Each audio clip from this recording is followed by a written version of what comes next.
సంక్రాంతి పండుగ ఎందుకు జరుపుకుంటారో మీకు తెలుసా? సంక్రాంతి రోజున శని దేవుడిని నువ్వుల నూనెతోనే ఎందుకు పూజిస్తారో మీకు తెలుసా? గంగాదేవి భూమి మీదకి సంక్రాంతి రోజునే వచ్చింది అని మీకు తెలుసా? శివుడు నందిని సంక్రాంతి రోజునే శపించాడు అని మీకు తెలుసా? సంక్రాంతి పండుగ రోజున గాలిపటాలు ఎందుకు ఎగరవేస్తారో మీకు తెలుసా? హరిదాసు మరియు గంగరెద్దు, కృష్ణుడు మరియు నంది అని మీకు తెలుసా? సంక్రాంతి పండుగ ఎలా చేసుకోవాలో మీకు తెలుసా? ఈ సంక్రాంతి పండుగ వెనుక ఎన్నో కథలు ఉన్నాయి. ప్రతి ఒక్కటి ఈ రోజు ఈ వీడియోలో తెలుసుకున్నాం. ప్రతి ఒక్కరు ఈ వీడియో మిస్ అవ్వకుండా చివరి వరకు చూడండి, మీకు బాగా అర్థమవుతుంది. సూర్యదేవుడు సంజనాదేవిని వివాహం చేసుకున్నాడు. తమ తాత సూర్యుడి నుండి వచ్చే విపరీతమైన వెండి సంజనాదేవి భరించలేకపోతుంది. సూర్యదేవుడి సిగి ముందు ఆమె చాలా బలహీనంగా ఉంటుంది. సూర్యుడు సంజనాదేవి దగ్గరికి శృంగారం చేద్దామని ఎప్పుడు వచ్చినా కూడా ఆమె అతని నుండి వచ్చే వేడి వల్ల ఒక్క నిమిషం కూడా భరించలేకపోతుంది. అయినా కూడా వీరిద్దరికి ఒక సంతానం జన్మిస్తాడు. అతను ఎవరో కాదు, అతనే యమధర్మరాజు. మళ్ళీ శృంగారం చేద్దామని వచ్చిన ప్రతిసారి సంజనాదేవి అస్సలు భరించలేకపోతుంది. సూర్యదేవుడు ఆమె బాధను అర్థం చేసుకుని ఆమెను ఏమీ అనకుండా, నీకు ఎప్పుడైతే నాతో కలవాలి అనుకుంటావో అప్పటి వరకు ఇక నేను నిన్ను ఈ విషయంలో బలవంత పెట్టను దేవి అని చెబుతాడు. కానీ సంజనాదేవి మాత్రం నా భర్తకి నేను సుఖాన్ని ఇవ్వలేకపోతున్నా అని ఎంతో బాధపడిపోతుంది. ఎలాగైనా నేను సూర్యదేవుడు అంతా శక్తివంతురాలిలాగా మారాలి అని ఈ మూర్తులకు భూమి మీద తపస్సు చేద్దాం అని నిర్ణయించుకుంటుంది. ఈ విషయం సూర్యుడికి చెప్పకుండా ఆమె భూలోకానికి బయలుదేరే ముందు ఆమె శక్తి మొత్తం ఉపయోగించి ఆమె నీడ నుండి ఒక అమ్మాయిని పుట్టిస్తుంది. ఆమె అచ్చం సంజనాదేవి లాగే ఉంటుంది. ఆమెకు ఛాయ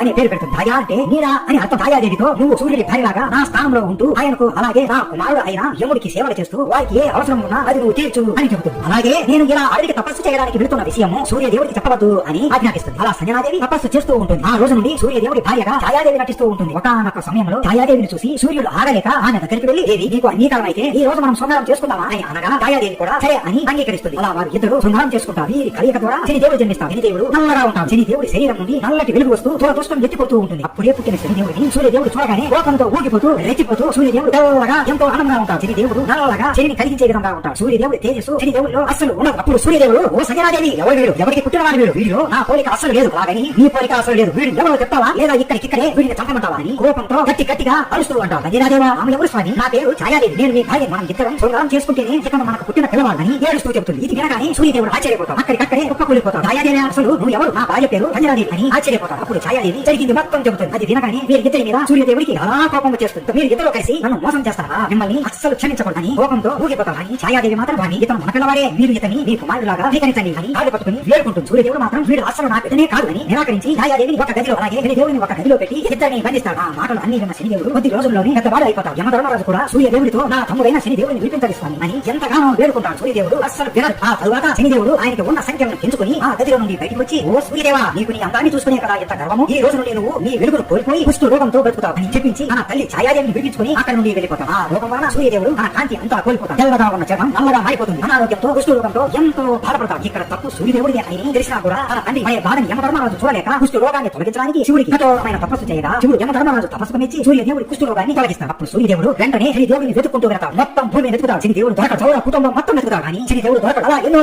సంవత్సరాలు శనిదేవుడి కోసం వెతుకుతాడు. కానీ ఎంతసేపటికి శనిదేవుడు కనపడకపోవడంతో